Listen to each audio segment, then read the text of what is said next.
طيب، احنا النهارده هنتكلم في اول فري ورك شوب. هي هتبقى سلسله باذن الله ما توقفش يعني. هنكون بنقدم فيها المحتوى او الجزء الخاص بالإديوكيشن اللي هو المفروض يكون بيزكس عند كل رايترز. نعم. فالمفروض ان هو هنقدم الجزء الخاص بالإديوكيشن اللي المفروض يبقى عند كل كوبي رايتر في السوق. ومن هنا نقطة إن إحنا للأسف المحتوى ده المفروض إن هو موجود ومنتشر وبيتقدم في صورة بوستات أو بيتقدم في صورة بوستات طويلة أو بيتقدم في صورة كارسل على لينكد إن وغيره. ولكن للأسف أنت مش هتلاقي المحتوى مشروح بشكل فري على المنصات زي يوتيوب بالعربي أو حاجة زي كده. مش هتلاقي حاجة فري قوية شرح عن التفاصيل دي. هنا انا حابب اتكلم عنها اكتر، وعشان كده هنبدا نمشي سوا ووفقا برضو لترشيحاتكم والمواضيع اللي بترشحوها وبتطلبوها. هكون معاكم فيها يعني، ونحاول حتى لو مش انا اللي هشرحها بنفسي هكون بجيب لكم حد يشرحها وهكذا. فهنبدا نبني كوميونتي خاص بالكوبي رايترز. فهو زي ما بقول كده في ليفل فيد، هي اذا كوبي رايتر اذا كوبي رايتنج هاب، مساحه كامله للكوبي رايترز قادرين ان هم يتعلموا فيها المهارات الاساسيه، وقادرين كمان حاجات وطرق اخرى ممكن نتكلم عنها. بس سواء بقى بمهارات فنية أو غير فنية يعني. فبدون مقدمات كتير، أكيد من حقكم تعرفوا مين يوسف اللي بيشرح. بشكل مبدئي كده، أنا يوسف فليفل، خريج صيدلة دفعة 21 صيدلة أزهر القاهرة دفعة 2021. اشتغلت كوبي رايتنج من أول ما اتخرجت، فتقريبا بقالي 5 سنين في الكوبي رايتنج، وتحديدا تخصص الكونفرجن كوبي رايتنج، وتحديدا للإي كوميرس على مستوى بقى مصر. يعني البراندات اللي اشتغلت فيها كانت سواء لوكال او عرب يعني جلف وكده او انترناشونال حتى. فسريعا خلينا نتكلم عن الكونفرجن كوبي رايتنج بيزكس كاول فري ورك شوب نتكلم فيها. واللي هتكون ميعادها باذن الله كل جمعه، بس يعني نحاول نظبط الميعاد ده نثبته. وهنتكلم بشكل اساسي شرح تطبيقي، او شرح ان انا هقول لكم الكلام النظري ولكن في صوره عمليه ازاي بنعمل ده، وازاي انت ككوبرايتر تقدر تستخدمه في الشغل بتاعك وتحسن بيه نتائجك في الشغل او ادائك، او زي ما تقول كده الطريقه اللي انت بتقدم بيها لشغلك للناس، وكمان ثقتك في نفسك ككوبرايتر تتحسن لما تبقى فاهم انت بتعمل ايه. فده كده باختصار شكل الورك شوب والطريقه اللي هنقدمها بيها. دي الاجنده. باذن الله هيكون معانا في الاخر كيو ار اي ديسكشن كده لذيذه في الاخر، هنقعد سوا نطول نجاوب على اسئلتكم كلها. ولكن بشكل مبدئي احنا هنحكي قصه، بعدها كونفرجن مايند سيت. وده الهدف الاكبر من السيشن عامه، هو انك توصل لفكره الكونفرجن، او هو ايه كونفرجن اصلا، او هو ايه الفرق بين الكونفرجن كوبي رايتر والكوبي العادي.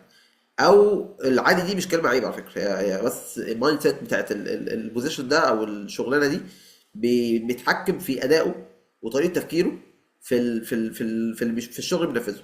فنفس الكوبي رايتر اللي هو كرييتيف كوبي رايتر غير اللي هو كونفرجن كوبي رايتر، والاتنين بيبيعوا والاتنين مطلوب منهم البيع، ولكن كل واحد ليه مايند سيت مختلفه وطريقه تفكير مختلفه بتفرق. فهنتكلم عن ده بالتفصيل يعني اكتر. هنتكلم كمان عن البايرت فانل تريبل اي تريبل ار كانترودكشن وكبيزكس المفروض تبقى عارفها وعارف دورك فيها ايه. هنتكلم عن الكونفرتنج اوفر، وده حاجه من الحاجات اللي كتير ما بيعملهاش، ولكن لما بتتعمل صح في البيزنس بتفرق جدا معاه وبتفرق جدا في الكوبيز بتاعتك انت شخصيا. ونختم بالكوبريتنج رول وشويه فورماتس وفريم وركس كده هديها لكم كهديه، وهتتفاجئوا بيها باذن الله. هتبقى هاك لطيفه يعني. وهنعلن عن السيستم بتاعنا، واخيرا كيو ار اي سيشن نجاوب براحتنا على اي حاجه. طيب، في الستوري تايم انا عايزك تمشي معايا الكلام واحده واحده عشان تبدا تفهم اكتر. يعني هي البرزنتيشن ستوري كامله، فخليك معايا واحده واحده. انت كنت مثلا شغال على ابلكيشن سي يعني، شغال على ابلكيشن.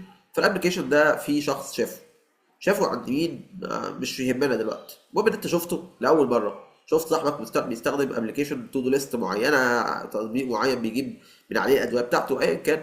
فانت قلت له ايه؟ قلت له هو ده ايه؟ فبدا يشرح لك عنه. فانت شفت حاجه، حصل لك هو ده ايه؟ انت عايز تعرف اكتر عن ده ايه؟ شفته بقى على السوشيال ميديا، شفته عند انفلونسر، شفته عند صاحبك، شفته مطرح ما شفته، المهم انت حصل لك الاتنشن بتاعك اتشد الحاجه، وبدأ انتباهك يروح ويشوف ويفهم ده ايه.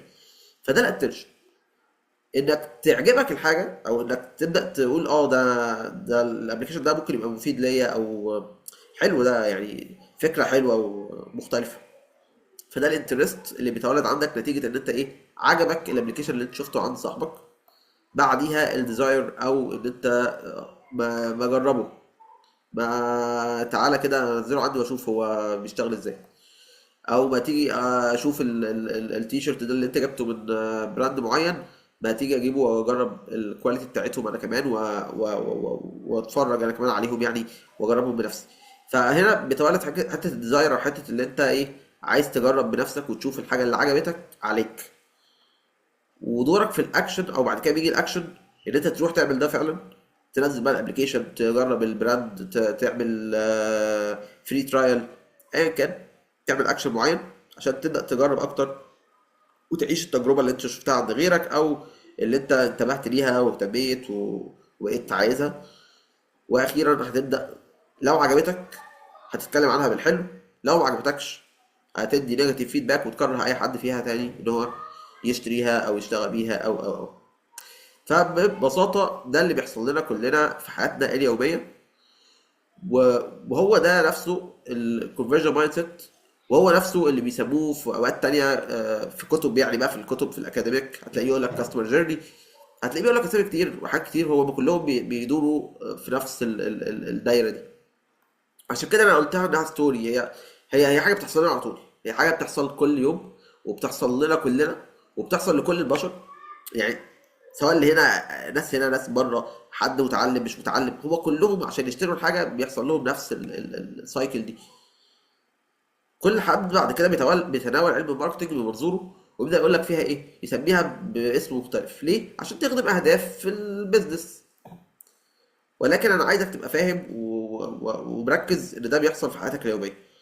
ونتيجه فهمك لده نقدر نتكلم بقى عن المايند سيت، او إيه العقليه اللي انا عايزك تفكر بيها. انت مين؟ انت كوبي رايتر. ولما اقول لك انت هتشتغل كونفرجن كوبي رايتر، او لما الشركه تطلب منك انك تشتغل كونفرجن، او لما انت نفسك تكون بتبني حاجه مشروع شخصي او ايا كان وعايز تفكر كونفرجن، يبقى انت فكر دايما انك عايز تخلي شخص ينتبه لحد ما يشتري ويرشحك لغيره. فده الدور الاساسي اللي احنا كلنا بنبقى موجودين عشانه في الماركتنج فيلد عامه. طيب، خلينا ننتقل للنقطة دي تحديدا أكتر، ونتكلم عن الموضوع بشكل استراتيجيك بيمشي ازاي، وازاي ان المايند سيت دي هتوصل لك، او انت هتبقى صاحب مايند سيت دي، او هتبقى عندك يعني لما تفهم ايه، او لما تتعلم ايه، او المايند سيت دي هتكتسبها ازاي. تكتسبها بفهم بعض المبادئ اللي من خلالها هتقدر انها تبقى فعلا فارقه في حياتك، او فارقه حتى في الشغل وفي حياتك يعني الاثنين. ليه؟ لان الكونفرجن مايند سيت مبنيه على فكره ان انا هكسب، ومش هكسب بس، انا هكسب وهضاعف المكاسب بتاعتي باستمرار.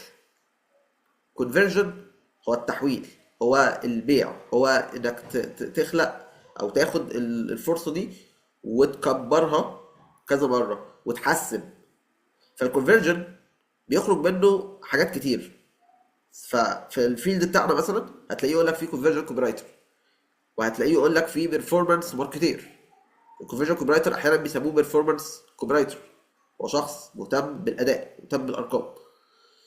فهتلاقي فيه بيرفورمانس ماركتير.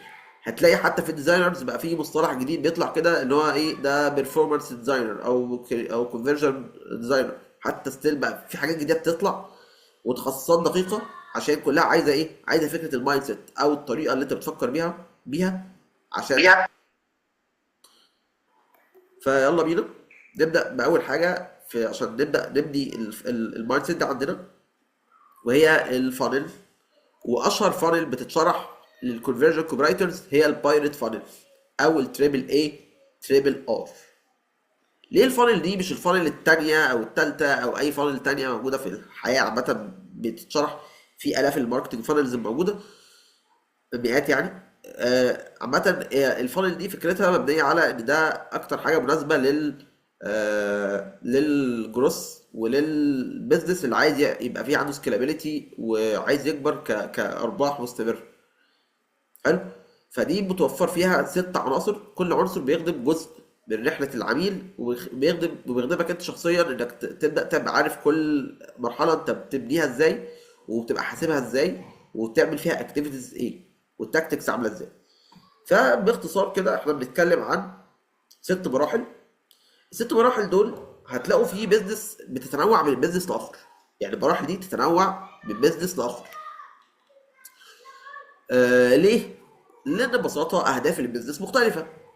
انا لو عامل افiliate ستور ببيع منتجات من تاجر وبطلعها بادز وخلصنا، فانا محتاج اعمل اكوزيشن باستمرار. انا محتاج بس اجيب عميل واخليه يشتري، اجيب عميل واخليه يشتري، اجيب عميل جديد عليا واخليه يشتري، وهكذا.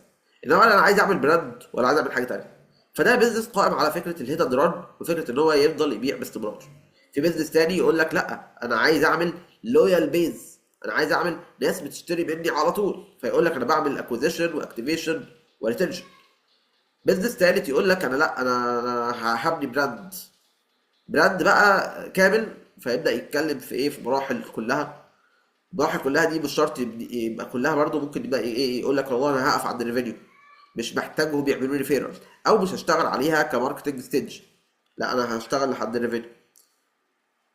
فعامة الموضوع كله قائم على ايه؟ على فكرك انت للبيزنس، على فكر الماركتير او الجروس ماركتير او ايا كان المسمى التايتل الموجود، وبيشتغل على فكره ناحية البيزنس، هو عايز يشتغل ازاي. طب هل الماركتير اللي بيحدده؟ اكشلي لا، هو اللي بيحدد ده البيزنس اونر او البيزنس دايركتور او ايا كان اللي بيدير البيزنس هو مين. فهو ده اللي بيحدد اهدافه، وبيحدد هو عايز يبني فانل ازاي. طب احنا ليه بنبني فانل اصلا؟ زي ما قلنا كده، الكونفرجن كوبرايتر او البرفورمانس كوبرايتر هو كوبرايتر عنده القدره على اداره الارقام، عنده القدره على انه يشوف الرقم فيترجم انا هعمل ايه. استيل احنا بنتكلم لحد دلوقتي بره الكوبرايتر، ولكن المبدا بشكل عام انك تشوف رقم فتقول انا ازاي هحسنه. وليكن انا البيزنس ده حصل له اويرنس. قبل ما نبدا في نقطه الارقام، خليني بس اشرح لك اكتر عن معاني الستيجز دي بشكل اكثر تفصيل. واحنا بنتكلم عن مثلا ازاي ان في بيزنس هيتكلم ان الاويرنس هو ان عمل ريتش لاكبر عدد من الناس، في ناس كتير شافت الفيديوز بتاعته مثلا. الاكوزيشن ان الناس ضغطت على اللينك ودخلت شافت الويب سايت فيزيت، عملت ويب سايت فيزيت. الاكتيفيشن، ونقطة مهمة ان الكونفرجن مش هينفع من غير ويب سايت في الاغلب. الكونفرجن ما بيتمش من غير ويب سايت. ليه ويب سايت؟ عشان التراكنج، وعشان انك هتعرف تارجت الناس دي تاني وتالت، فتعرف تكمل الفانل وتبقى سكيلابل فعلا. نرجع لمرجوعنا. الاكوزيشن هيحصل لما الشخص ضغط من الفيديو على اللينك اللي انت حاطه فدخل وعمل ويب سايت فيزيت. الاكتيفيشن حصل لما اشترى منك البرودكت انت بتبيعه مثلا. بعدها حصل ريتنشن ان هو بيرجع يشتري كل شهر، وليكن لو بتبيع سكين كير برودكت فكل شهر بيجي يشتري مني فحصل ريتنشن. الريفينيو بيبدا يحصل لما ال تي في يبقى عالي، كل ما نوصل لل تي في معين واحنا محددين الرقم بتاعه، محددين مستوى معين من الانفاق اللي الشخص ده بيصرفه على البيزنس بتاعي او بيصرفه على البرودكت بتاعي، فانا كده حققت منه الريفينيو اللي انا عايزه، فببدا اعد واحسب ان ده شخص دخل لي ريفينيو نسبه. حلو.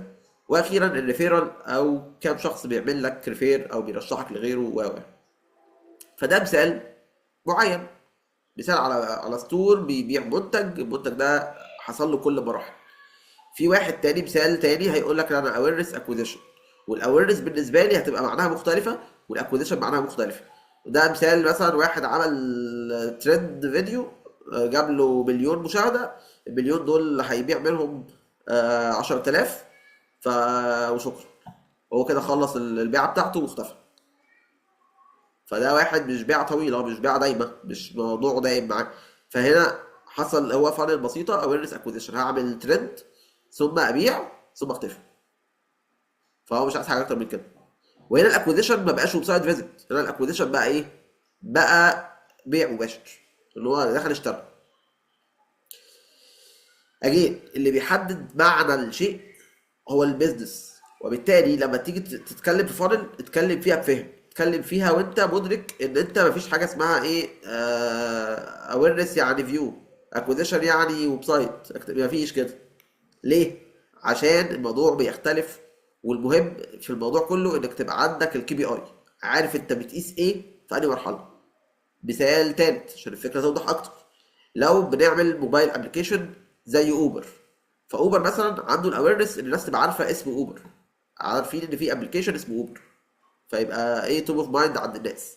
يبقى كل ما عرف يوصل لاكبر شريحه من الناس اللي تعمل له فولو وتعمل له موبايل ابلكيشن انستول، حلو، فينزلوا الابلكيشن على الموبايل عندهم ويقدروا، ده كده اويرنس، هو كده عمل اويرنس ووصل اللي هو عايزه. فان هو يقول لك داونلود ذا اب، ده اويرنس. يجي يقول لك اكوزيشن، ايه اللي يحصل؟ انك تطلب بقى اول رحله. يقول لك اكتيفيشن، انك تكرر الطلب، فتطلب رحلتين ثلاثه، فانت كده ايه، دخلت مرحله اكتيفيشن، بقيت واحد من اليوزر. الريتنشن هيبقى في ان انت ايه، بتتكرر طلب طلبين ثلاثه اربعه وهكذا. الريفينيو، ال تي في بتاعك، اللايف تايم فاليو بتاعتك على الابلكيشن، انت كام مره طلبت الابلكيشن ده وصرفت عليه كام خلال الشهور اللي فاتت. هتلاقوا نفسكم بايعين عربياتكم ومكالماتكم تشتروا عربيات يعني لو بتشتغل بنفس الابلكيشن كذا فتره، هتلاقي نفسك صارف كتير فيه. تلاقي نفسك صارف في الشهر 1000 جنيه، ده لو انت مثلا بتستخدمه على خفيف. في حد بيطلبه كل يوم، فهتلاقيه ان ال تي في بتاعه وليكن يوميا بيدفع 300 جنيه، فتلاقيه في الشهر دافع ايه 300 في 30 بقى، يعني 9000 جنيه. في كتير، فاهم؟ فهتلاقي نفسك الريفينيو بيتحسب ب تي في في حاله الابلكيشن. تلاقيهم برضو اغلب الحاجات دي بتلاقيها حاطط لك ريفيرال كود مثلا، يقول لك والله خد الرحله الجايه بخصم 50%، بس تبعت الكود ده لصاحبك، فتمام. مثال تالت، سوشيال ميديا زي لينكد ان، بيقول لك دايما البريميوم لينكد ان بتاعنا رشحه لاصحابك وخد خصم وخد شهرين ببلاش. خلاص، ده الاوفر الموجود، فرشحه لاصحابك وخد شهرين ببلاش، ده كده ريفيرال.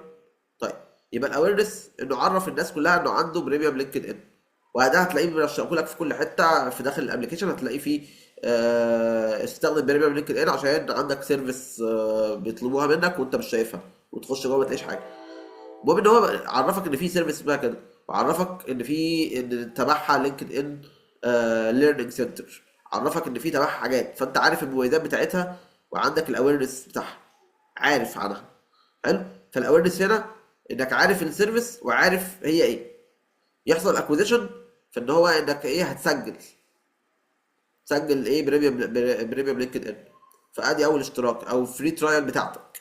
الاكتيفيشن لما يخلص الفري ترايل وتقوم ايه اللي حصل، تبدا تدفع، فكده حصل لك اكتيفيشن، تفضل بتدفع كذا شهر، فده ريتنشن. الريفينيو من ال تي في، من اللايف تايم فاليو، انك بقالك 10 شهور بتدفع 500 جنيه، فدي كده 5000 جنيه.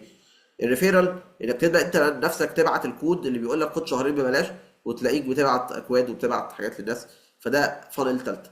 كل بيزنس بيحدد الستيج حسب فهمه، لذلك تلاقيه يقول لك ايه، حسب البيزنس موديل بنقدر نسواب بالريتنشن ريفينيو مثلا. في بيزنس موديل تاني يقول لك لا، الاكوزيشن اكتيفيشن ممكن يبقى معانيهم مختلفه، زي ما قلنا كده في حاله اللي هي الضرار مثلا، الاكتيفيشن ممكن يبقى هو البيع مباشر، البيع يعني، الاكوزيشن هو اللي ممكن يبقى البيع في بعض البيزنس حسب الحاله. فانت ما عندكش ثوابت في معنى الفانل دي، انها هتلاقي لها مصادر مختلفه على الانترنت، وكل واحد بيحكي مبدأ مختلف. المبدأ العام هنا انك تبقى عارف كل مرحلة عبارة عن ايه وتقيسها ازاي، وده اهم ما في الموضوع، انك تقيس الحاجة دي ازاي.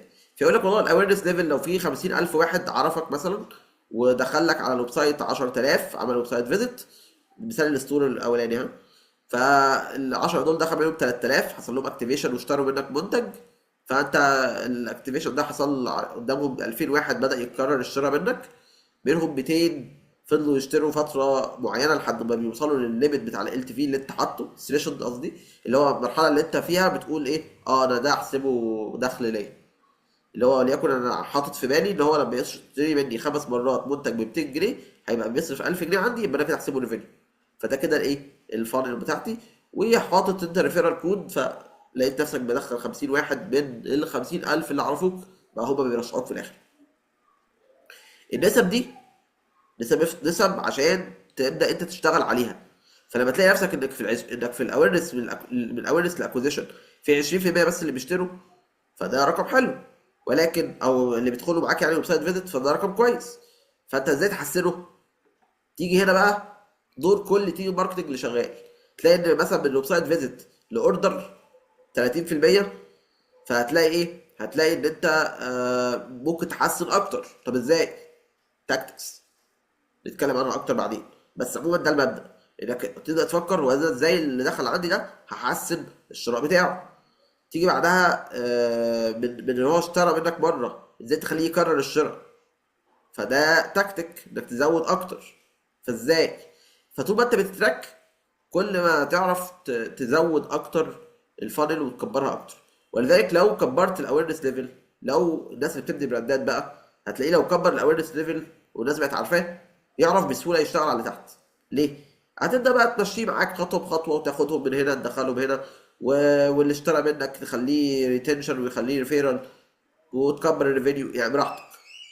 فهو هنا الفانل مبنيه على فكره ان انت تفهم وتحدد الوصف بتاعها حسب البيزنس اللي انت فيه. واخيرا ايه؟ تبدا تتابع الارقام وتحسن منها. وده مفهوم الكونفرجن العام. طيب، السؤال بيقول انت ككوبي رايتر فينك في كتابه الرسائل التسويقيه، او المسجنج او الكوميونيكيشن اللي بينك وبين العميل او الاند كاستمر لما بيدخل معاك الفانل دي؟ مش هنشرح هنا بيرسونا باعتبار انها مشروحه كفايه في العموم الناس عارفاها، بس كده كده هنفصل لها سيشن او حاجه لان في طلب جه عليها. ولكن المبدأ العام ان انت عندك تارجت بيرسونا، عندك عميل مستهدف. كل ما قدرت تكبره، كل ما قدرت تاخد منه اكبر قدر من الاستفاده، كل ما انت ماشي في الفانل صح. دور الكوبرايتر انه يختار له المسج المناسبه في كل مرحله من دول، ويكتبها في مكانها المناسب. يلا بينا على اللي بعده. هنا بيجي دورك او ايه، هنا بيجي الدور بقى بتاع انك تبقى فاهم اصلا هو انت بتبيع ايه. يبقى انت عشان تمشي الفانل دي عدل، فانت محتاج تفهم انت بتبيع ايه. وكونك تفهم انت بتبيع ايه دي سهله ومش سهله، محتاجه مذاكره، محتاجه ان انت تمسك البرودكت وتذاكره. تمسك البرودكت وتبدا تفهم فيه اكتر وتبدا تتعلم عنه اكتر. لو افترضنا ان برودكت يعني، ولو افترضنا ان اي حاجه تانية هيستل نفس المبدا، انك محتاج تذاكر. تذاكر مين؟ تذاكر العميل، تذاكر البرودكت بتاعك والفاليوز اللي بتقدمها له، وتذاكر البيزكس بقى بتاعت الماركتنج نفسها للمنتج بتاعك ده انت عامله ازاي. فبسم الله الرحمن الرحيم كده، الحاجات دي انت المفروض تجي لك، انت عندك 10 عناصر. ال 10 عناصر دول في 6 منهم انت اللي بتشتغلهم ككوبي رايتر، وفي 4 منهم البيزنس بيديهولك. البيزنس بيديلك برودكت ديتيلز. فانت محتاج تطلب من البيزنس اونر، تطلب من الاكونت مانجر، تطلب من اللي عندك انه يديك تفاصيل المنتج. موجوده على الويب سايت خير وبركه، مش موجوده يبقى ندور عليها.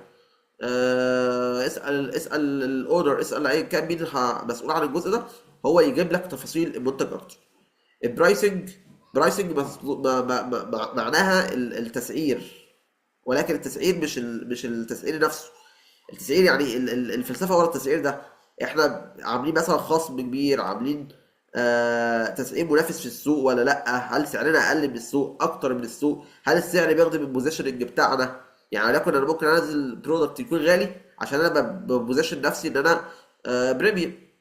فهنا التسعير جزء من البيع اصلا، وكونه غالي هو اللي هيخليه يبيع. فدايما نفهم ورا التسعير ايه، عشان نبقى مدركين احنا بنبيع الرقم ده ازاي، او الرقم ده تفصيلته ايه. لما اقول لك انا ببيع جهاز عباره عن ست، ثمنه كام؟ ثمنه 15000 جنيه، يبقى انا مدرك ان الجهاز ده ثمنه جزء من البوزيشننج بتاعه، ان انا بكلم حد هاي ليفل او عايش في حياه مرفهه شويتين، فهو عايز يجيب الحاجه دي عنده عشان يستمتع بسنت حلو في الاوضه في المكتب وهكذا. يبقى اذا انا بفهم التسعير عشان اقدر احكم بيه واقدر اتكلم بيه. البروموشن، وهي الخصومات او البندلز او غيرها من العروض الترويجيه اللي بتتم عشان نبيع المنتج بتاعنا اكتر. البريس اوف بيرشز، اللي هو والله انا هبيع المنتج ده على الويب سايت، ولا بيتباع في الرسائل، ولا بيتباع ازاي. يعني كونه بيتباع ازاي دي مهمه برضه لينا. ليه؟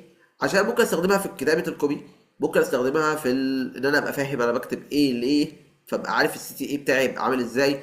ممكن استخدمها في كتابه الرساله التوضيحيه او التاكيديه للعميل بعد شراء المنتج، انه هو ازاي هيستفيد منه ويحصل عليه، وغيرها من الامور يعني. طيب، يجي في الجزء بتاعنا. آه، الجزء بتاعنا ككوبي رايترز، فاحنا بيبقى عندنا عميل تارجت بيرسونا. التارجت بيرسونا بتاعتنا عندها مشكله.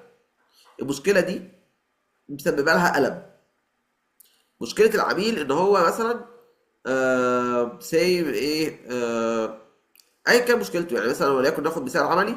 وليكن بنبيع منتج مكوى للشعر بتفرد الشعر مثلا. فمشكلتها ان مكاوي الشعر التانية بتحرق الشعر وبتضره، بس احنا بتاعتنا ما بتضرش، ما علينا بمنتجنا خالص.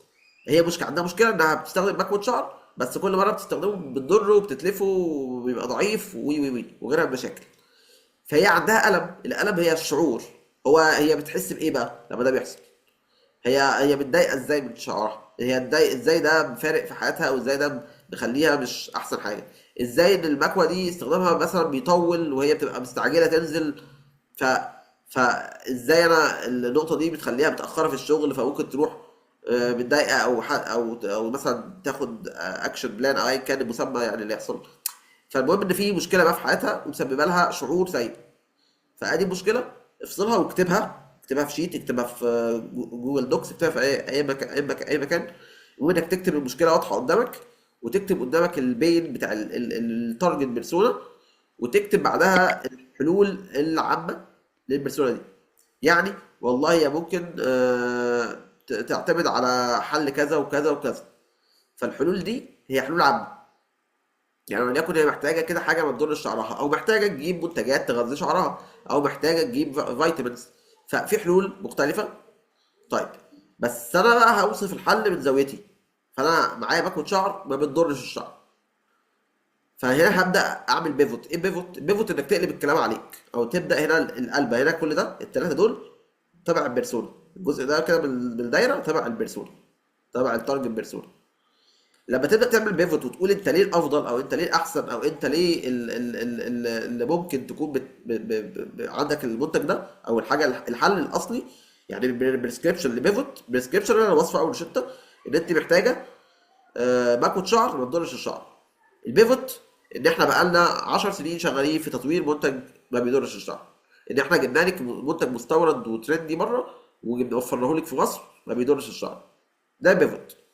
البوزيشننج ان احنا مثلا الحل الامثل مقابل افضل سعر مثلا.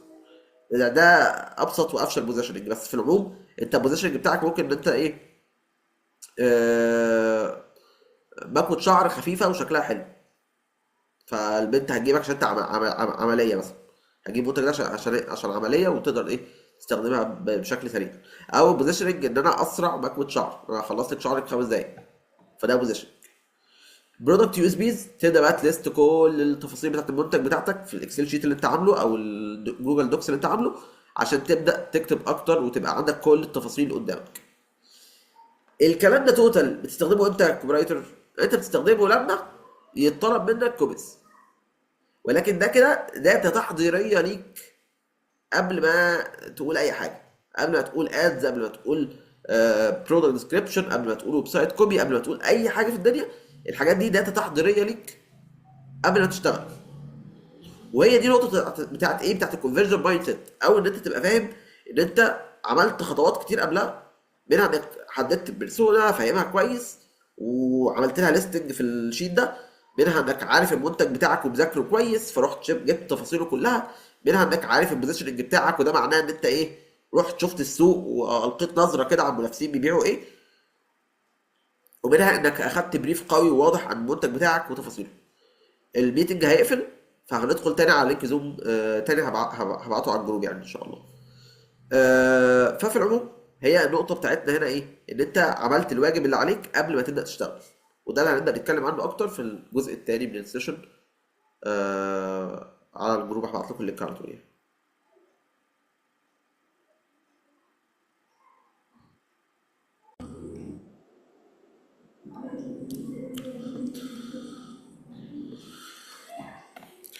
طيب كنا وقفنا عند الكونفرتنج اوفر، وفكره ان انت ككوبي رايتر محتاج قبل ما تبدا شغل اصلا تعمل الاكسل شيت بتاعك، تعمل بس قلت يا هندسة ممكن بس تعيد النقطة بتاعت الإيفوت البريسبريكشن. هنعيد تاني الجزئيه كلها سريعا، وفي جزء في الاخر هيبقى فيه اسئله، فممكن نخلي يعني نسال تاني في الاخر، يعني نعيد تاني وهكذا، مفيش مشكله. بس عشان الجزء ده ريكوردد فايه هيترفع يوتيوب، فخليه على بعضه بس، معلش. تمام. يلا بينا. كنا شرحنا في الجزء الاول الكونفرتنج اوفر، وان انت ككوب رايتر محتاج تبدا تشتغل اكتر على انك تحضر الداتا الكامله للمنتج او الخدمه او ايا كان اللي انت هتبيعه او تشتغل عليه ككوب رايتر، وقبل اصلا ما تبدا تنفذ اي تاسكات طلب منك. والشيت ده عباره عن ايه؟ عباره عن 10 عناصر. العناصر دي هي المشاكل اللي بتواجه العميل بتاعك، العميل المستهدف، البيرسونا، والألم اللي بيشعر بيه، ايه الإحساس اللي عنده، اللي انت المفروض تخش تحله له بالحل بتاعك، اللي هي البريسكريبشن او الوصفة او الروشتة، العلاج. والبيفوت هو انت ليه انت اللي المفروض اختارك، ليه الشركة دي اللي المفروض اتعامل معاها عشان تعمل لي سيستم لشركتي، ليه هي الشركة دي ليه المتجر ده اللي المفروض اشتري منه المنتج بتاعها، ليه مش متجر غيره، ليه مش براند تاني هو اللي المفروض اشتري منه السكين كير برودكت بتاعتي. فده جواب ليه. البيفوت هو جواب ليه. البوزيشننج انك تقول انا فارق ايه عن غيري في السوق. هتقولي طب ما ده تبع ده، هقول لك ده بيمهد لفكره انك ليه تختارني. في البوزيشننج انا مين بقى، انا ايه اكتر قيمه عندي، او ايه اعلى قيمه عندي، او ايه اعلى حاجه انا بقدمها لك في الماركت مختلف عن باقي الناس في السوق. برودكت يو اس بيز او برودكت ديتيلز، هنا كل مميزاتك اللي في المنتج اللي تقدر فعلا تكون مفيده لليوزر بتاعنا. واخيرا الاربعه اللي تحت دول، الاوفر دايناميك او البيزكس اوف ماركتنج، او سياسه تسويق المنتج اللي في ايدك ده، انك تبقى عارف تفاصيله كامله، عارف تسعيره واساس تسعيره ده جاي منين، عارف الخطط الترويجيه بتاعته، عارف انت عامل خصومات امتى، مواسم هتعمل فيها ايه، مخطط كمان هتشتريه أو هتبيعه ازاي، ايه المكان اللي هيبقى المنتج فيه، او العميل لما يشتري المنتج من الويب سايت هيوصل له خلال قد ايه. كل ده يبقى واضح لك انت ككوبرايتر.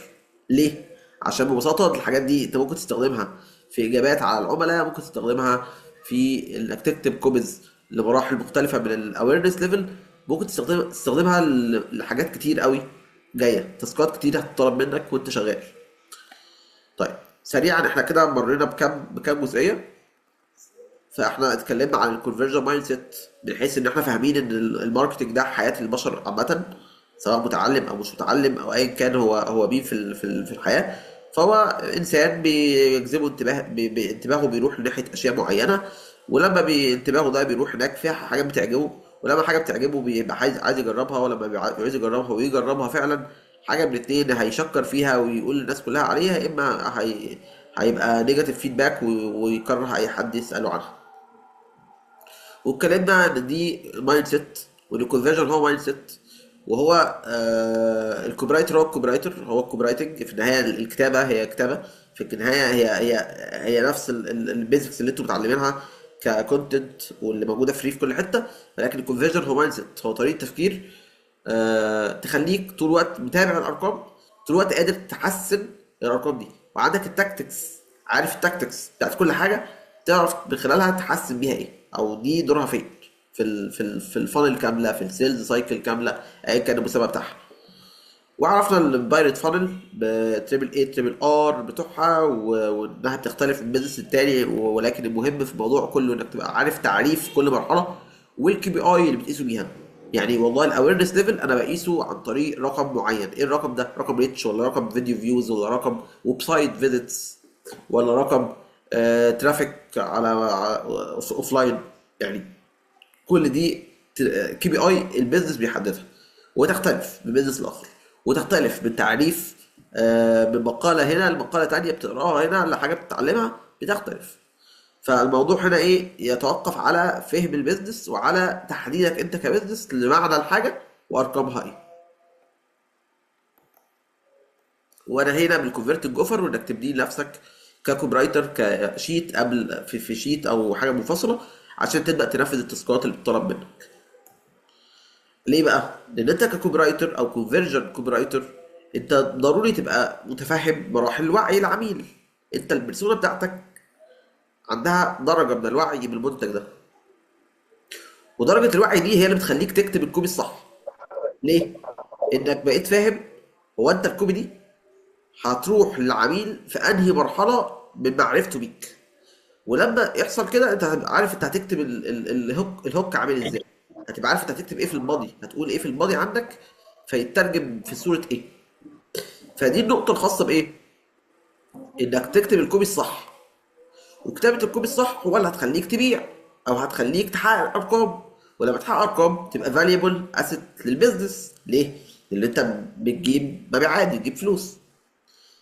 يبقى اذا خرجنا من بره منظور الكوبي، هي الكوبي حلوه ولا وحشه، ولا هي الكوبي كريتيف ولا لا، ولا هي الكوبي دي آه يعني خرجنا بره فكره الكريتيفيتي وبره فكره الايديشن وبره فكره ان انا بطلع افكار ما بنت جنيه، لفكره هل الكوبي دي بتبيع ولا لا، هل الكوبي دي مناسبه للمرحله دي ولا لا، هل الكوبي ماتشنج مع بلان الميديا باير اللي شغال وبتطلع فعلا مناسبه الارقام ولا لا. لذلك ممكن تطلع فكره حلوه جدا ولكنها مناسبه لمرحله الري تارجت، لواحد هو شافك ومهتم بس ما اشتراش. وممكن تطلع كوبي لواحد هو اول مره يعرف ان في حاجه في الحياه اسمها كده، اسمها قلم جاف. اول مره في الحياه يعرف ان فيها حاجه اسمها قلم جاف. فهتقول له ايه؟ هو ده السؤال المهم، انت هتقول له ايه؟ واحد اول مره يعرف ان في الحياه في حاجه اسمها جهاز ب 10000 جنيه هيتحط جنب الاوضه ويطلع سنت حلوه، وان ده هيفرق جدا في حياته. ازاي؟ وعيه غير مدرك اللي انت بتقوله، وعدم ادراكه هيخليه ما يشتريش. دورك انك تخليه يدرك ان الحاجه دي مفيده. طب هل انت بتخدعه؟ لا. ليه؟ عشان ببساطه انت بتبني كل الكلام بتاعك على ده، ان في مشكله حقيقيه عند بيرسونا حقيقيه بتحس بألم حقيقي، وفي حلول من ضمن الحل بتاعك، واللي هو الافضل في ضمن الحلول دي كلها عشان كذا كذا كذا وانت بتعمل كذا، واللي فيه تفاصيل ومميزات واحد اتنين تلاته اربعه فعلا تخليه افضل من غيره وتخليه افضل اوبشن في السوق. فاذا الحاله كلها حقيقيه، ولكن انت بتختار هتقول ايه لشخص عامل ازاي وفقا لبادجت الميديا باير وهو بيصرف على انهي مرحله من مراحل وعي العملاء بتوعه. طيب، اتكلمنا عن ان في مراحل وعي. طب هي ايه؟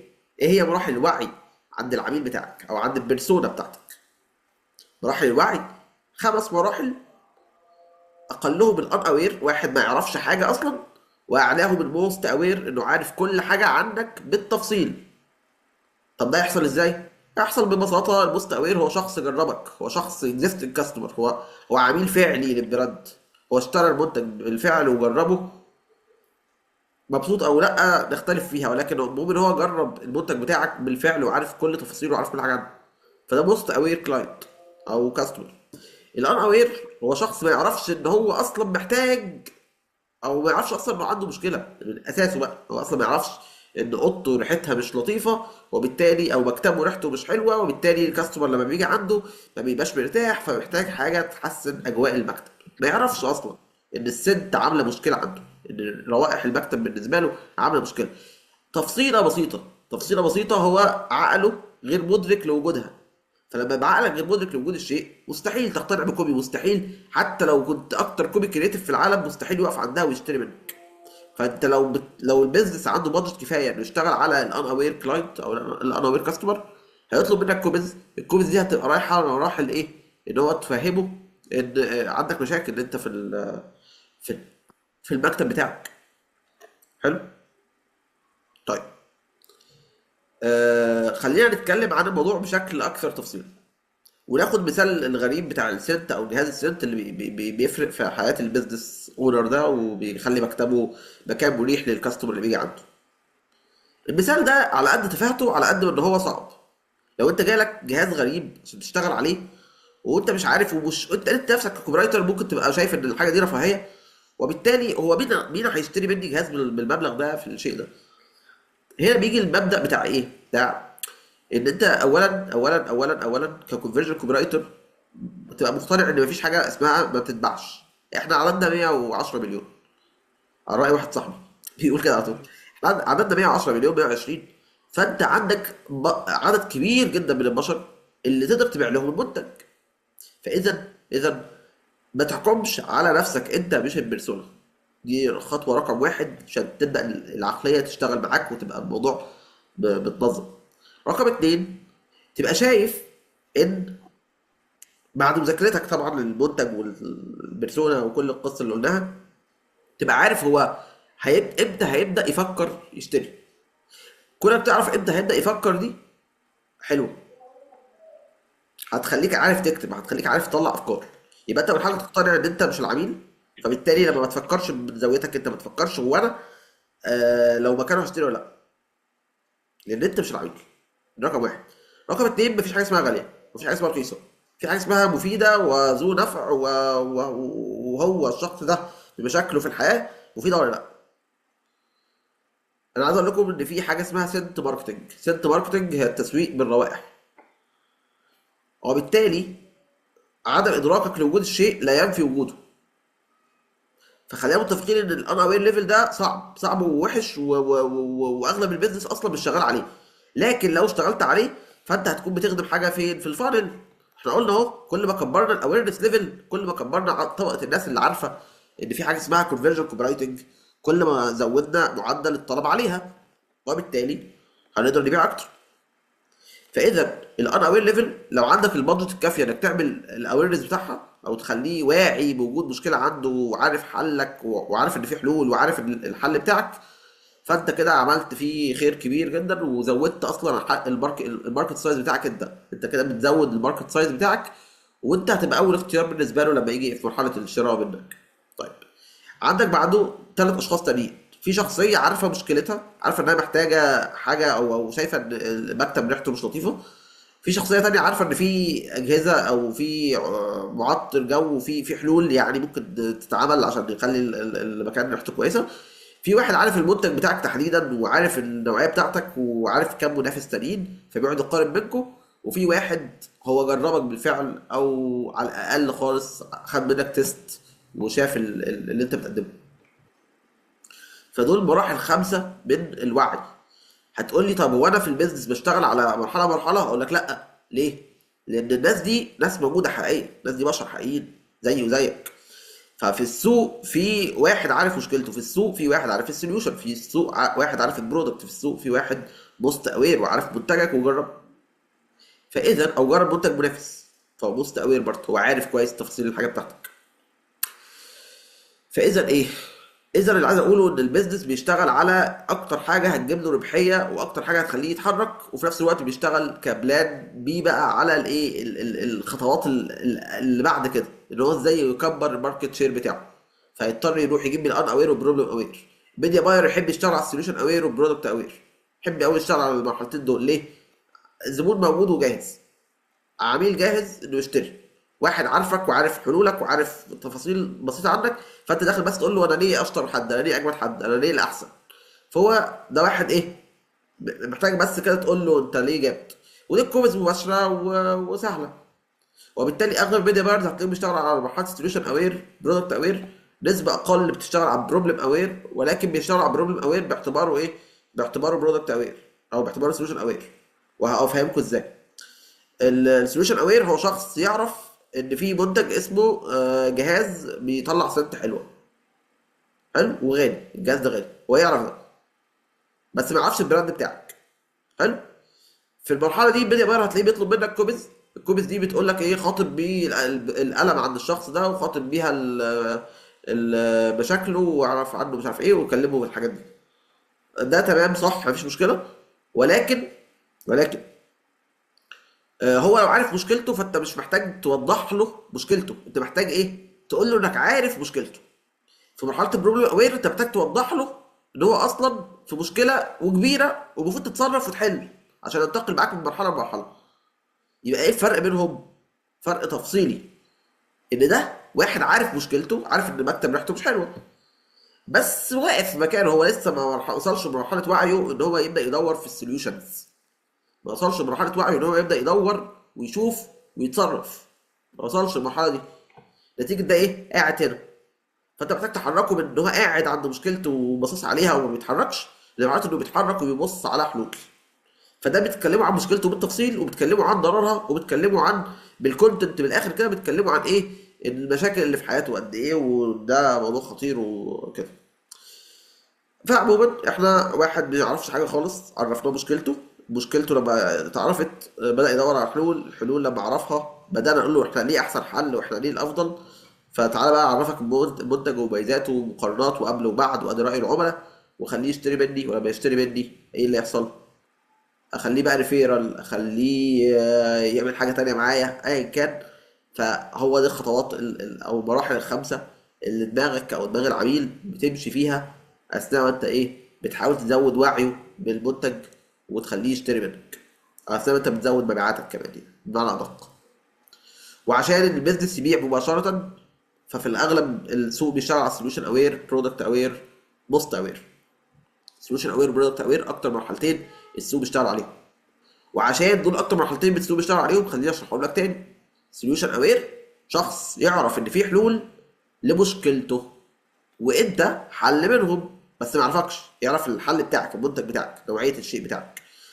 في البرودكت اوير هو يعرف الشيء بتاعك ويعرف كذا براند تاني وبيقارن بينكم. في مرحله السوليوشن اوير انت محتاج تقول له ان انا فاهمك وحاسس بيك وشايف انت بتعاني ازاي، وعندي الحل واحسن حل في السوق. في البرودكت اوير محتاج تقول له انا احسن من غيري، واتفرج شوف اهو قبل وبعد، شوف كمان الانفلونسر اللي بيشكر فيا، شوف الناس دي، شوف بقى ان انت هيفوتك خصم كبير. تبدا تخليه ياخد الخطوه معاك وانه يشتري منك ويكمل. الموست اوير او الاكزيستنج كاستمر في الغالب بتشتغل عليهم بايميل كامبينز وايه وسيكونس كده عشان تخليه يتابع معاك ويفضل متابعك يعني وشغال عليك. فده كده السوق. وده كده لو براند كبير وعنده بادجت يصرف على مراحل مختلفة من الوعي ويريتارجت ويدخل الناس في فانل كبيرة ويقعد يلعب معاك. ننطلق للنقطة اللي بعد كده، ولو عندك سؤال اكتبه وفي الشات أو اكتبه في ورقة أيا كان وخليه معاك للآخر. هناخد وقت طويل في الدسكشن براحتنا، بس عشان ده هيترفع على يوتيوب فخلي الناس إيه ما تتشتتش. ننتقل للنقطة اللي بعدها، وهو سؤال ليكم انتوا. بعد كل اللي قلناه ده يبقى الكونفرجن كوبرايتنج دوره ايه؟ ده سؤال مهم. ممكن بقى يعني ايه حد يفتح المايك ويقول لنا يعني شارك كده برأيه بعد كل اللي احنا حكيناه فيه ده، ايه الفرق بين الكوبرايتنج والكوبرايتر العادي والكونفرجن كوبرايتر، او بلاش كلمة عادي يعني ممكن نقول الكونفرجن مايند سيت عند الكوبرايتر ايه بقى المفروض تختلف عنه. فخلينا كده نسمع اجابات قبل ما ننتقل للنقطة اللي بعدها.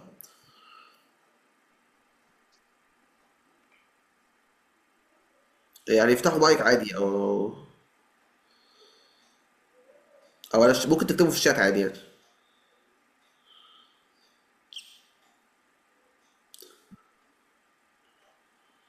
اكتبوا في الشات كده. يبقى كده الكونفرجن لما دخل كعقليه كطريقه تفكير، بقى دور الكوبرايتر ايه؟ او بقى احنا فين؟ او انت لما تبقى قاعد في بيزنس ميتنج جنبك ميديا باير وجنبك ديزاينر وجنبك ايه دورك؟ تعمل ايه المفروض؟ المفروض ان احنا نكتب كوبيز بتزود من جزء في الفانل للجزء اللي تحته، بنحاول نكريت كوبيز بتزود الكونفرجن من حتة لحتة، يعني من جزء لجزء. مين بيتكلم بس الاول كده؟ معانا كرولوس مجدي. ماشي يا كرولوس. طيب كلامك جميل. وده معناه ايه بقى كمان يا كرولوس؟ يا كرولوس ان انت عندك الجزئيه الخاصه بايه؟ السيرفيس اللي انت بتقدمها، او مساحه الكونتنت او مساحه الكوبي اللي هتتكتب مهمه، وتفصيلتها هي اللي هتخليك تكتب صح عشان تنقل الفانل كامل. فدي اول نقطه، ان انت تبقى مدرك ان انت بتحسن ارقام في الفانل. فشكرا للمشاركه. ايه تاني؟ مين حابب يقول حاجه تانيه؟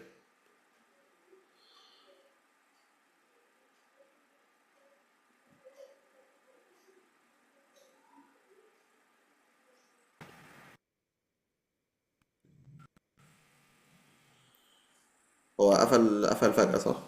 ماشي. مين حابب يقول حاجه تانيه في النقطه دي؟ اكتبوا في الشات عادي. طبعا انا اللي كان في الشات مسح، فممكن تفتحوا مايك او تكتبوا تاني بقى. معلش.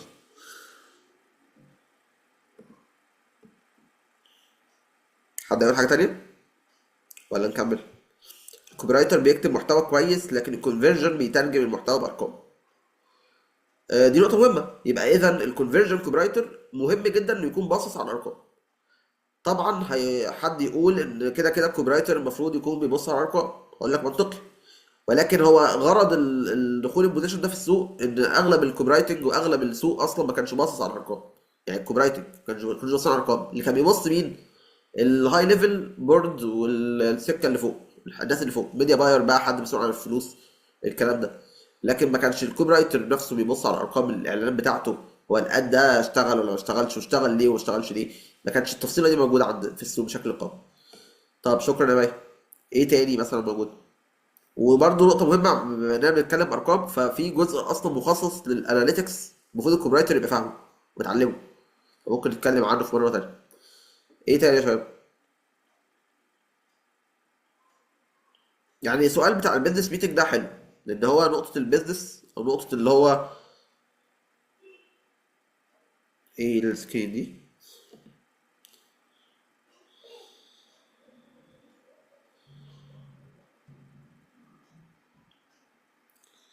في حد اسمه اونلاين كان كاتب ان هو بيتابع اعداد كل مرحلة وبيحاول يزودها، ويشوف مشكلة في كل مرحلة عشان الكوبي رايتر يقدر يتارجت كل مرحلة. الكوبي رايتر نفسه هو المفروض ان هو يكون بيعمل كده. يعني هو ان هو يشوف الارقام اللي نتجت له من البيزنس، من خلال بقى ليه اكسس على الادز مانجر، من خلال ان هو ليه اكسس على الويب سايت هيت ماب والويب سايت اناليتكس الموجوده. يعني يفضل دايما ان الشركه تديله المساحه دي. يعني دي او الميديا باير اللي شغال معاه برضه يفضل ان هو يديله المساحه دي. ده هيخليه قادر ان هو يحسن، وقادر ان هو يظبط المسجنج، وقادر ان هو يظبط التكست الموجود في الويب سايت هنا موجود بالشكل ده، معطل السكرول ولا. في تفاصيل كتير عين الكوبي رايتر تلقطها. عين الكوبي رايتر مهتم بالمسجنج وفاهم يعني ايه مسجنج هتلقطها. فدي اجابه مهمه. فعموما احنا يعني الاجابات دي تمام. لو حد حابب يقول حاجه تانية ناخد اخر مايك. حد حابب يقول حاجه؟ أه. طب يلا بينا نكمل. فعموما هو ده دور الكوبي رايتر، الكونفرجن كوبي رايتر، ان هو هيتابع ارقام. رقم اتنين ايه؟ بمتابعته للارقام هيبدا يشوف انا ارقامي دي ازاي احسنها في كل مرحله، في السوشيال ميديا اد، في الويب سايت اد كوبي، في اللاندنج بيج، في السيلز بيج، في الايميل. فهو كونه مدرك ارقامه كل ما يعرف يحسن فيها اكتر. والله الايميل ده انا كاتبه بسبجكت جايب اوبن ريت قليل، طب ما يلا بينا نظبط السبجكت.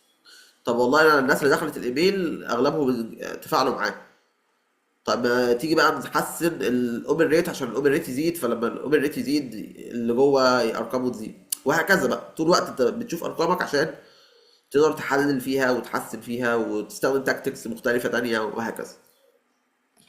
في حاجة في الشات، علي مجدي، اخويا علي، ايه هي الخطوات المفروض يمشي عليها الكونفرجن كوبي رايتنج عشان يطلع كوبيس كويسه؟ ايه هي المهام الاساسيه؟ ايه هي الحاجات اللي المفروض يبقى عارفها عشان يحسن الشغل؟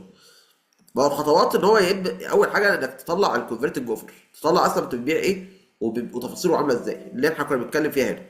ودي اهم حاجه تكون طالعه معاك، تكون عارفها من الاخر. لو حتى ما كتبتهاش على الاقل تكون عارفها عقليا كده، يبقى عارف ان انت عندك العميل البرسونا مشكلتها ايه، الالم او الاحساس بتاعه اهو. طيب في حلول واحد اتنين تلاته، انا احسن حل عشان كذا كذا كذا، وانا احسن حد عملته عشان انا عندي تفصيله مش عند غيري. التفصيله دي خلتني اقول عن نفسي الستيتمنت دي، بوزيشننج ستيتمنت واضحه، انا ليه اشطر حد، او ليه الاقوى، او ليه الافضل، او ليه افضل اختيار ليك. واخيرا نحط بقى ايه التفاصيل بتاعت المنتج قدامي، فكوني عندي السكيما دي هعرف اطلع كوبيز الى ما لا نهايه. وكل الكوبيز دي هتبقى حلوه لو بتخاطب العميل بتاعك في مرحله وعيه المناسبه، واغلب الميديا باير هيشتغل على المرحلتين دول. فده اللي قلناه عنه. فهو انت باختصار انت مش محتاج ايه تصرف جهد كبير في ان انت تعمل حاجه من الصفر اول ما تشوف المنتج قدامك او اول ما تطلب منك تاسكايه. لا، انت محتاج تبذل مجهود اكبر فين؟ انك تفهم وتذاكر وبعد كده تشتغل. لو فهمت وذاكرت انت خلاص، انت كده كل الكلام ده واي لاندنج بيج اي حاجه اتطلبت منك بقت اسهل ما يمكن واسرع ما يمكن. هتلاقي الشغل بقى بيخلص منك اسرع. ليه؟ انت عندك داتابيز اسمها كونفرتنج اوفر موجود فيها كل اللي انت عايزه تعرفه. قد يكون قائل هو طيب هو مشكله واحده، هي بيرسونا واحده. كونفرتنج اوفر بيتعامل على بيرسونا واحده. لو عندك اكتر من بيرسونا يبقى تعمل لها 2 3 كونفرتنج اوفر، كل واحده لوحدها، عشان كل واحد هيبقى ليه الحته بتاعت البوزيشننج او الطريقه اللي هيتقال له المنتج بيها فيختارها. بس كده. خلونا نكمل. وطبعا الحاجات اللي بتبقى في الاخطاء الشائعه في الكوبي رايتنج وكده دي تفصيله ممكن نتكلم عنها براحتنا يعني، براحتنا بعدين يعني. طيب، ودلوقتي بما اننا بنتكلم عن دور الكوبي رايتر برضه، فخلينا نتكلم عن الكوبي رايتنج سيرفيس اللي بتطلب منك. انت ككوبي رايتر المفروض تكون متعلم ايه؟ كونك تعرف الحاجات دي ده معناه ان انت عارف وبتعرف وبتتعلم وبتطور نفسك وعندك رود ماب بتعرف ايه تحسن من نفسك فيها. انت ككونفرجن كوبي رايتر بتكتب السوشيال ميديا اد كوبي. هو تقريبا السكرينه فيها حاجه غلط، ثانيه واحده.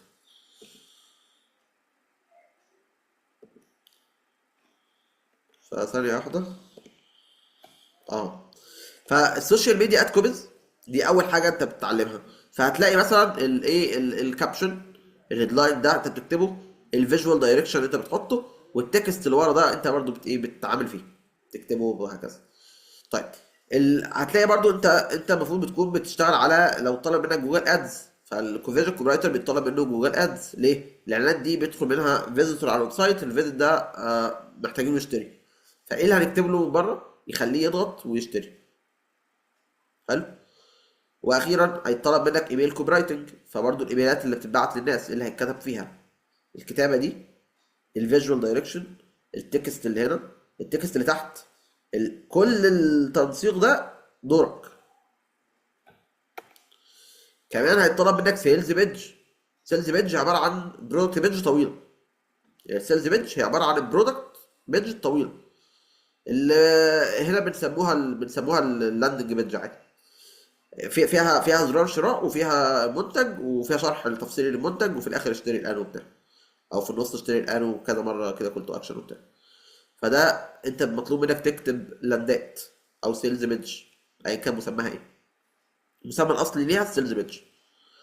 البرودكت بيدج ودي اللي هي ايه بتبقى الطبيعيه، ان عندك برودكت بوكس فوق اهو في صور المنتج وفيديوهاته وفي وصف قصير ووصف طويل ومش عارف وشويه تفاصيل تحت هنا ومنتجات تانية وشبه. فدي كان اسمها برودكت بيدج. انت دورك ايه؟ دورك انك احيانا هيطلب منك التاسك انك تكتب برودكت ديسكربشن، بس ده مش افضل حاجه. لو انت معاك كوبي رايتر او انت ميديا باير بتشوفني دلوقتي فخليه دايما يعمل لك ايه؟ يعمل لك ستراكشر، بيدج ستراكشر للكونفرجن. ليه؟ لان في اجزاء معينه لما بتفقد من البيدج من البرودكت بيدج بتبقى الموضوع صعب شويه، بيبقى الموضوع صعب ككونفرجن حتى. يعني انت من نفسك هتبقى محتاج تقعد بقى قعده ثانيه فيها جايب الديفلوبر معاك، جايب الكوبي رايتر، جايب مش عارف مين، كل واحد يقعد يقول لك ايه رايي عشان نحسن حاجه، رغم انك من الاول ممكن تخلي الكوبي رايتر يعمل لك الواير فريم بتاعها. المفروض الكونفرجن كوبي رايتر يبقى فاهم ده. كمان اللاندنج بيدج لو في منتج او في حاجه عباره عن تسجيل داتا بس، وده اصل اللاندنج بيدج. اصلها ان انت ايه هتحط الداتا بتاعتك في البيدج دي عشان تاخد كتاب، عشان تاخد حاجه، عشان السيلز يكلموك ايا كان يعني. فده لاندنج بيدج كوبي رايتنج. الويب سايت كوبي رايتنج عامة بقى ممكن يجي لك تاسكايه كده او شغل، يعني يجي لك بروجكت ان انت ايه مطلوب منك تكتب ويب سايت جديد تماما في رحلة كاملة للعميل داخل الويب سايت، وكل مرحلة منه هي ايه هي تجربة كاملة للعميل. فانت ككوبي رايتر بتبقى محتاج بقى ايه كوبايه الشاي الجميله بتاعتك وتقعد ترسم وتظبط كده، والهوم بيج هتستخدمها ازاي، هي الاباوت ايه فايدتها، هي البيجايه الغريبه اللي في اللاندايه الموجوده هنا دي ايه فايدتها. في تفاصيل كتير بقى هنا ممكن نتكلم فيها براحتنا. فالويب سايت كوبي رايتنج ده سيكتور برضو انت مهم تكون بتتعلمه. فكل جزء من دول لو اشتغلت في ايجنسي هتلاقيه بيطلب منك السبع حاجات، سبع سيرفيس، وغيرهم اليو سي سكريبت رايتنج، وغيرهم ممكن يطلب منك اس اي او فريندلي بلوجز تبقى مكتوبه بطريقه كوبي رايتر، مكتوبه بطريقه تخلي فيه تحويلات على الويب سايت ومبيعات تنتج من المقاله يعني. دي برضو ممكن تكون سيرفيس انت بتعملها. فعموما دي السيرفيسز اللي بتطلب ككونفرجن كوبي رايتر. فمطلوب ان انت ايه تبدا تحط لنفسك بلان كده، تذاكر، تشوف امثله على الحاجات دي، تشوف ريفرنس، تحسن من نفسك فيها يعني. وعشان السيشن دي هي انترودكشن في النهايه وهي بيزكس، فانا حبيتش تخرج وايدك فاضيه، وحاولت اجمع لك مصدر سريع للفورماتس والفريم ورك اللي ممكن من خلاله تحسن اداء شغلك دلوقتي لحد ما نبدا نتكلم فيها اكتر المرات الجايه. ولكن الحاجات دي عشان تعملها انت محتاج تكون فاهم اللي انت بتعمله، وفاهم اللي انت بتعمله ده يعني ايه. يعني مثلا لما يدخلك التاسك الجاي، ابدا خد التاسك كده بهدوء، وطلع من البريف بريف، وحاول تفصل الكلام المطلوب منك. وبعد ما تفصل الكلام المطلوب منك، ابدا شوف له الحاجه الكويسه اللي هنا مثلا ممكن تفيدك، وابدا استخدمها. فدي شويه فورماتس وفريم وركس مختلفه تساعدك تكتب كوبيز احسن. في حد بيتكلم؟ فدي شويه فورماتس وفريم وركس تخليك تكتب كوبيز احسن. آه، دي عناصر تخلي الكوبي بتاعتك اكثر اقناعا. فشوف ايه عندك متوفر ممكن تضيفه في الكوبي، وليكن فاليو بروبوزيشن، انك تهايلايت بنفيت وفاليو معينه في الهوك مثلا، في كوبي تخليها دايركت وقصيره وبتبيع بيها مباشره، فاليو بروبوزيشن. انك مثلا تضيف جزئيه كده تخلي فيه ايرجنسي عند الناس انها تشتري منك، والله اخر مقاعد محدوده، مش عارف الكميه قليله، ده فيه 5 حاجات.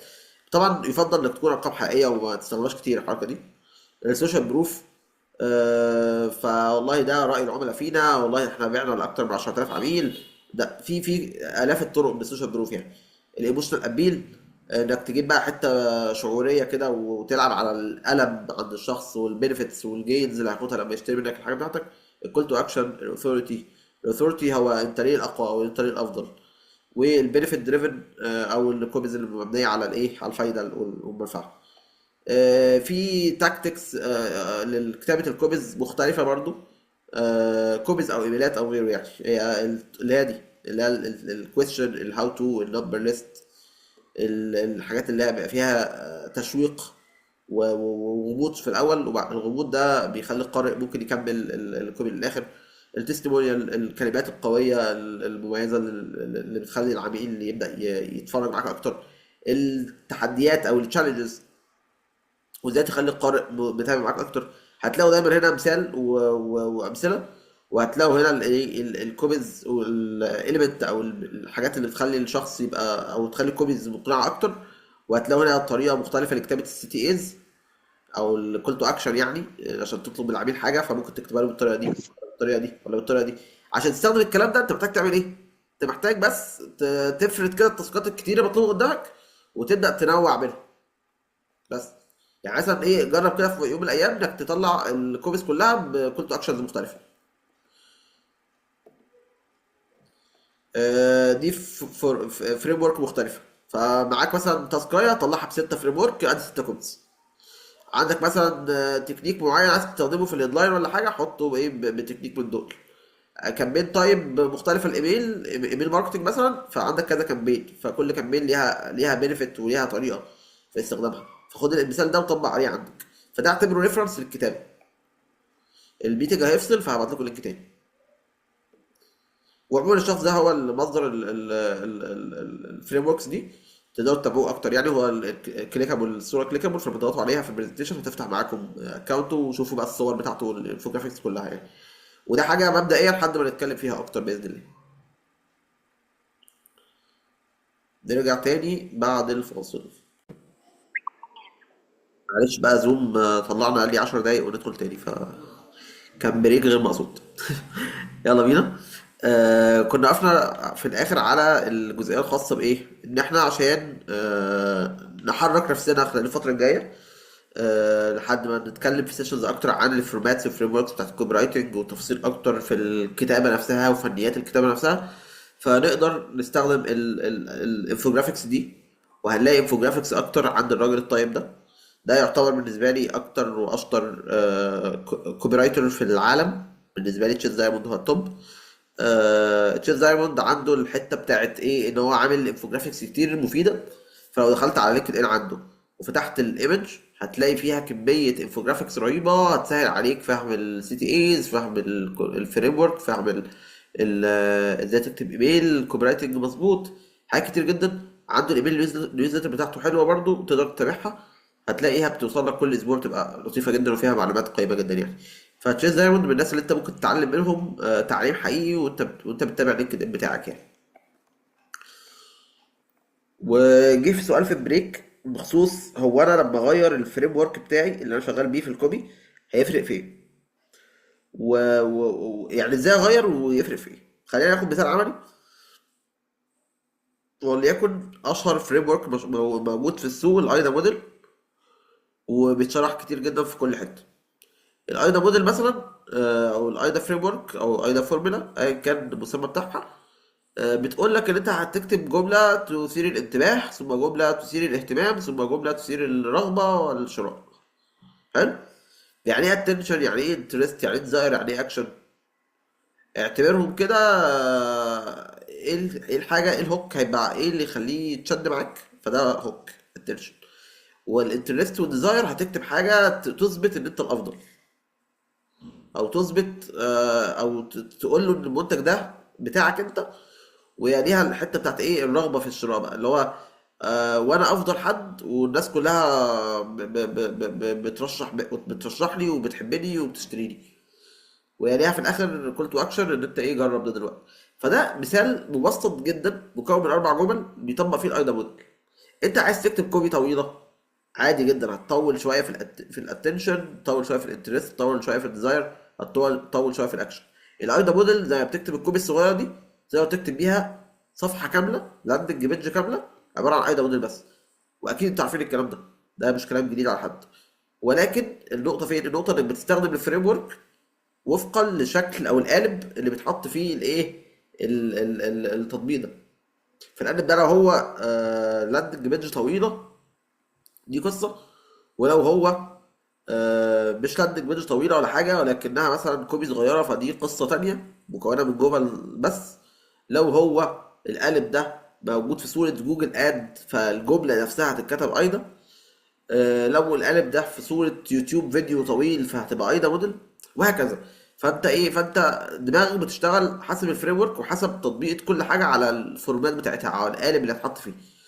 طيب ايه بقى الفرق ان انا اشتغل بباس مره وايدا موديل مره وفورسيز مره وفاب مره وكل القصه دي. القصه دي بتخدمك في حاجتين. اول حاجه انك ما تسلمش شغل يبقى مكرر وشبه بعضه، ولما تيجي تطلب منك مثلا، اصل الكونفرجن كوبرايتر ده ممكن يطلب منه 100 اد كوبي لنفس المنتج. فهو هيجيب منين؟ هيجيب ان هو بينوع الطرق وبينوع الافكار القوالب اللي بيقدم بيها الافكار بتاعته. دي اول نقطه. التانيه ان اصلا القوالب دي في ذاتها بتخاطب فئات مختلفه من الاودينس.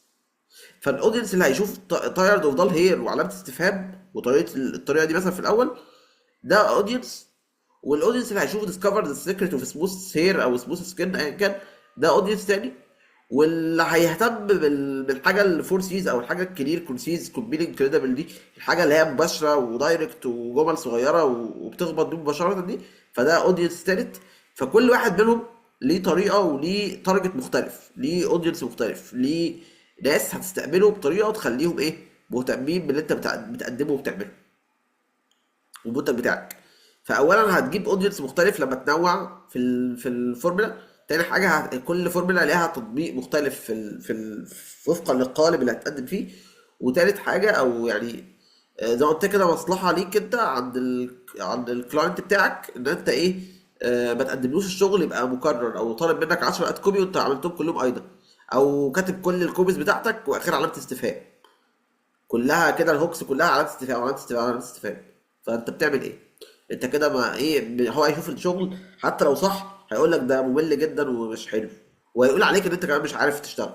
ليه؟ عشان انت عملت كله بنفس الطريقة، انت عارف طريقة واحدة هتكررها في كله، ده غلط.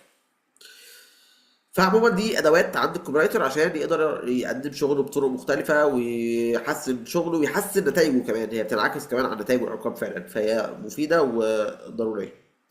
والطرق والتكنيك اللي انت بتستخدمه برضو حاول تنوعه. مره تحط الايدا بالبنفيت، مره تحط الايدا بالفومو، مره تحط الايدا بالكيوريستي، مره تحط تستيمونيال مع فاب، فتحط اراء الناس، ولكن تختار اراء ناس تكون ايه بتتكلم عن المميزات وازاي فرقت في حياتها وبعد استخدامها المنتج ده مثلا، وهكذا.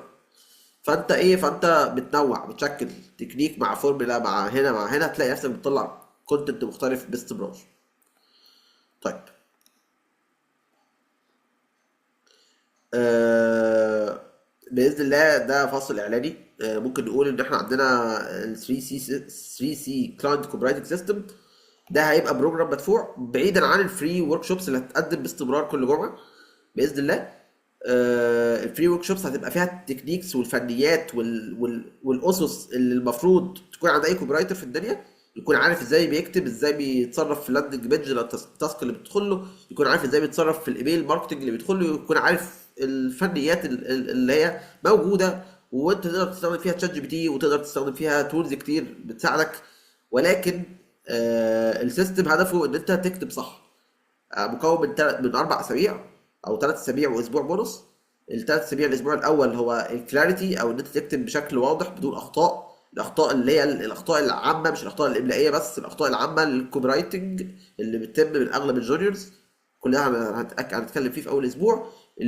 ويك 2 هنتكلم اكتر عن الكونفرجن كوبي رايتنج والتفاصيل الدقيقه اللي تخلي الكوبي افضل، وتخليك انت تطبق بايدك على البيج ايديا الموجوده، او الفكره الكبيره اللي عندك، الكونسبت العام اللي عندك ده، ازاي تحول نفس الكونسبت وتحوله مره تبقى سوشيال ميديا اد، مره تخليه لاندنج بيج طويله، مره تخليه ايميل، مره تخليه اي بوك. يعني نفس الفكره ممكن تطلع منها مليون حاجه تخدمك كونفرجن. وبالاضافه طبعا الفانل وتطبق عليها عملي وهكذا. والاسبوع الثالث هيبقى خاص بانك تتعامل مع العميل وتفهمه وتفهم دماغه، وتبقى انت عارف دورك فين في حياه البيزنس، والعميل عايز منك ايه المتطلبات، وده يقللك تعديلاتك ازاي وخلافه. ده في الاسبوع الثالث. والاسبوع الاخير البونص هيكون بنتكلم اكتر عن انك انت كانسان وعقليه وكانسان عامه، بقى البيرسونال فاينانس بتاعتك تعمل فيها ايه، الاستثمارات سواء تعليم او استثمار شخصي او استثمار مالي ايا كان هتعمل ايه، خطه تعلمك، خطواتك الجايه، البورتفوليو بتاعك وتظبيطه، السكيل سيت بتاعتك، وانت عايز توصل لايه في المرحله الجايه من حياتك او في شغلك، وهكذا. فده كله هنشتغل على مدار 4 اسابيع. الاسبوع فيه 2 سيشن وتطبيق عملي.